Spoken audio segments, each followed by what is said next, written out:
Now, iOS 8, of course, builds on the design of iOS 7 with enhancements for both iPhone and iPad. And let's start with the phone. Now, in iOS 8, we've refined Notification Center. But what I really love are our new interactive notifications. So now, if you get a message like this, just pull down and you can reply from right where you are. You don't have to leave the app you're in. And this works for all kinds of notifications. If you get a calendar event, for instance, just pull down and respond. And it works on the lock screen. So you can just swipe across on the lock screen, you get those action buttons tap, and you've dealt with it right there. Now, in iOS 7, we gave you quick double-tap access to get at your most recent apps. Well, now, you can also use that same double-tap to get at the people you communicate with most frequently. It's really handy. And in iOS 7, we introduced this great tab view in Safari. Well, we're bringing a great tab view to iPad as well, with this bird's eye view of all of your tabs. And Safari also picks up the sidebar that we love in Yosemite, with access to your bookmarks, your reading list, and your shared links. Now, we've made managing your mail easier than ever before. So now if you're reading a message, and you want to remember to get back to it, so you're going to mark it unread, we can do that with just a single gesture. And if you want to flag a message, you can just pull across. There's a flag option, but if you pull all the way across, you can delete with just a gesture. But the piece I love the best is what we've done with composing messages. Have you ever found yourself composing an email, and then you really wished like you could get at something else in your inbox, maybe for that reply? Well, now you can. Just swipe that message down, and you have access to the rest of your mail. I can just swipe down on it, too. So here's one. Just swipe down. Now I get access to my keyboard. I can type right there. Now, this works great for third-party apps as well. So, for instance, looks like I got tagged on Facebook. I can like it right here with an actionable notification. And sometimes you receive notifications that you just really don't want to deal with right now, and you can just flick those away like that.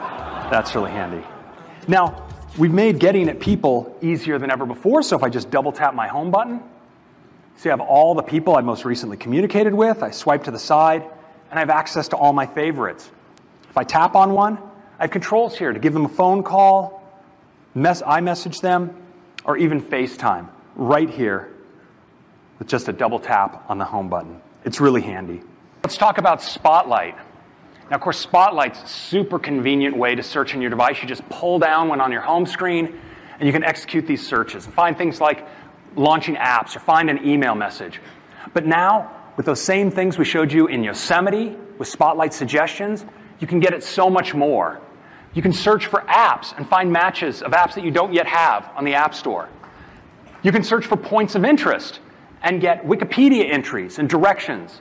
You can search for news, search for restaurants, songs, not just in your own library, but also on iTunes. And when you search for a movie, you can get results both for theaters nearby, as well as content available for streaming.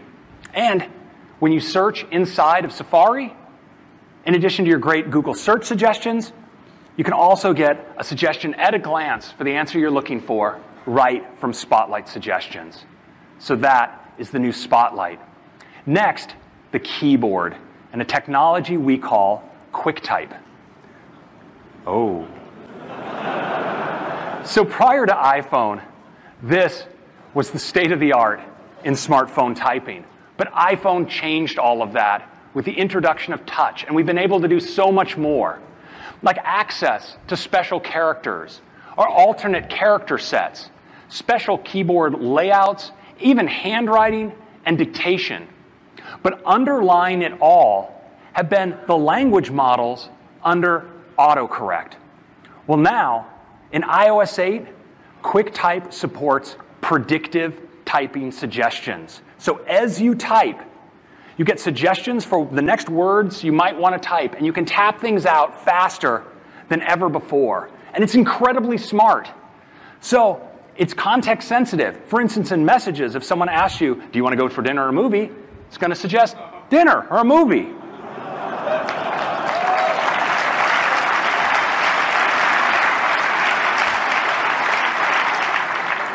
and it's personalized. It learns how you type to different people in different apps.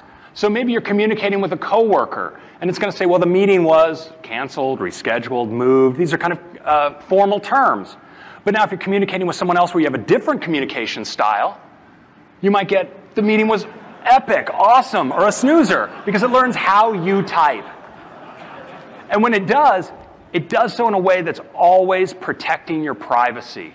All that learning is done local to the device, and none of your keystrokes leave the device. Now, QuickType has great language models for all of these languages.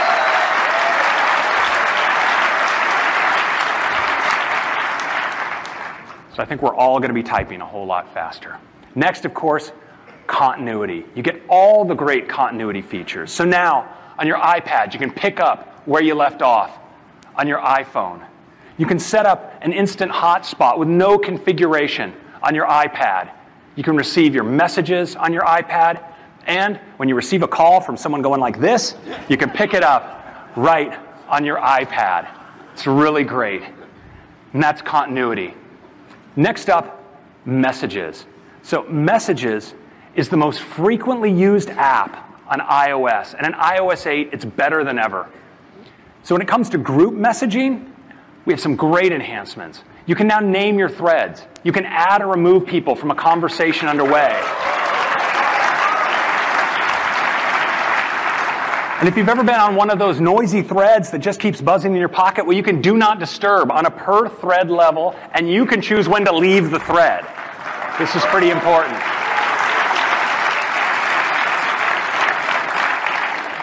Now, you also can share your location with people in a conversation, and if they've shared their location with you, you can see it from right within inside Messages.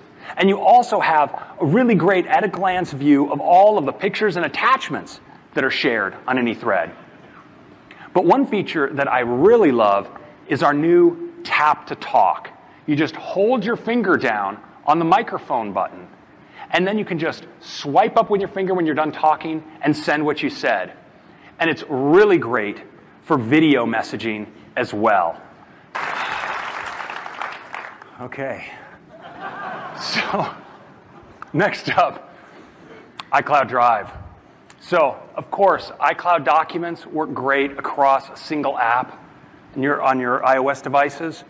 But now, with iCloud Drive, you also have a great way to work across applications.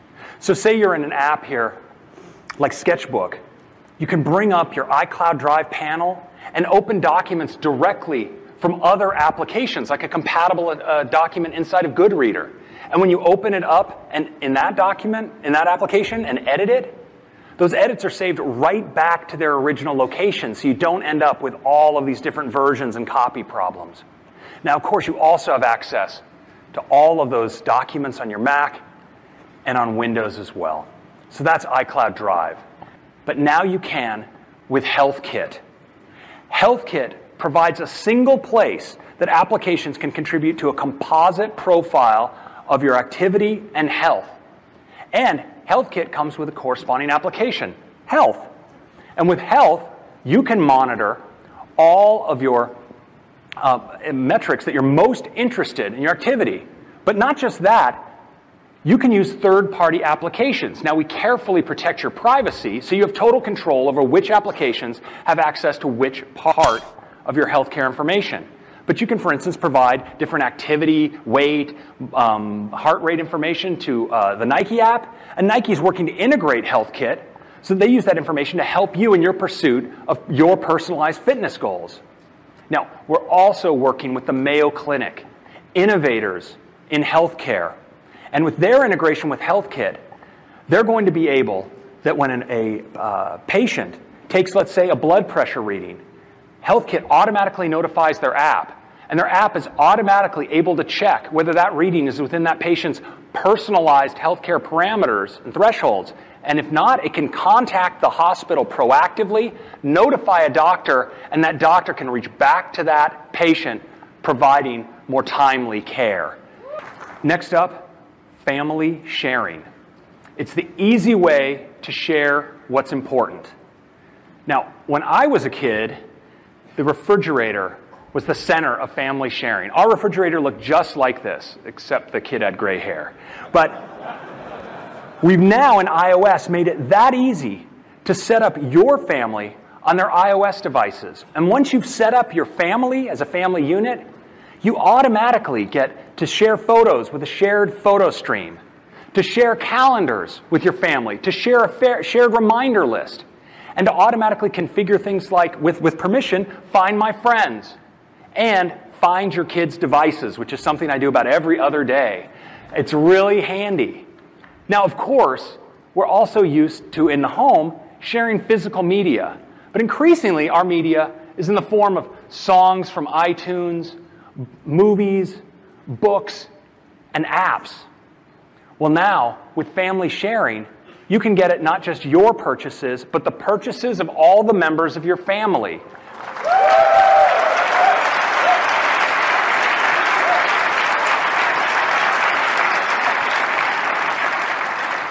You just click right through and download. And this is for up to 6 family members who all share the same credit card.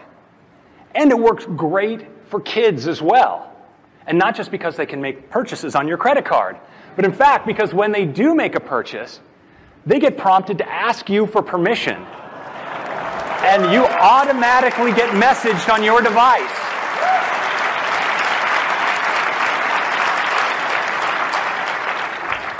And that's family sharing. Next, photos. We all take a lot of photos, increasingly with our iPhones, and we share them with whatever device we have handy. Well, now, we're bringing together photos with iCloud so that every photo you take are available to you on all of your devices.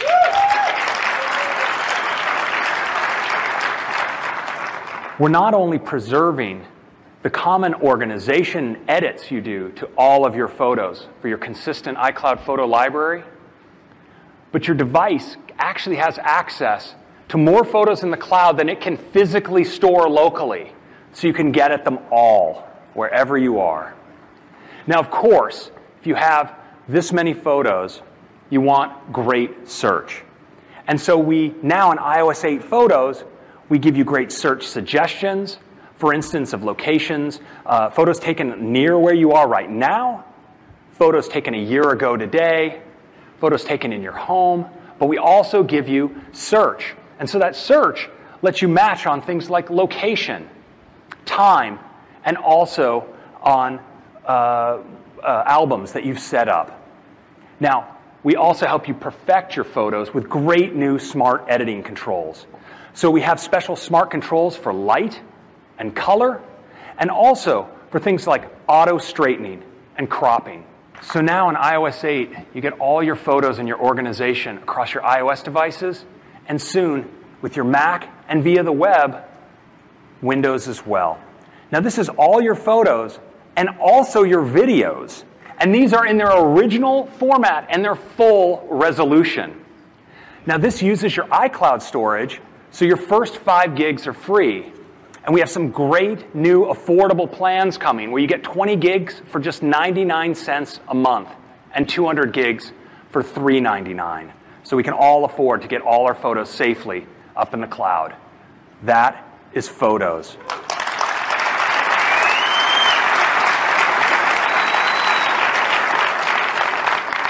So we have a great set of major features coming to iOS, but of course, there's always a whole lot more than I have time to talk about here. I do want to hit on just 2 more quickly, and one is Siri. Now, we have, if you take your phone and you plug it in, for instance in the car, you can say, "Hey Siri," and start talking to Siri without having to even touch your phone. And we have song recognition with Shazam. So now, if you just start up Siri and there's a song playing around you, it'll tell you what it is, and you can even purchase it right there from within Siri. Siri also now supports streaming voice recognition. So as you talk, you can see what it's recognizing. It's more responsive than ever. And we have support for 22 new dictation languages.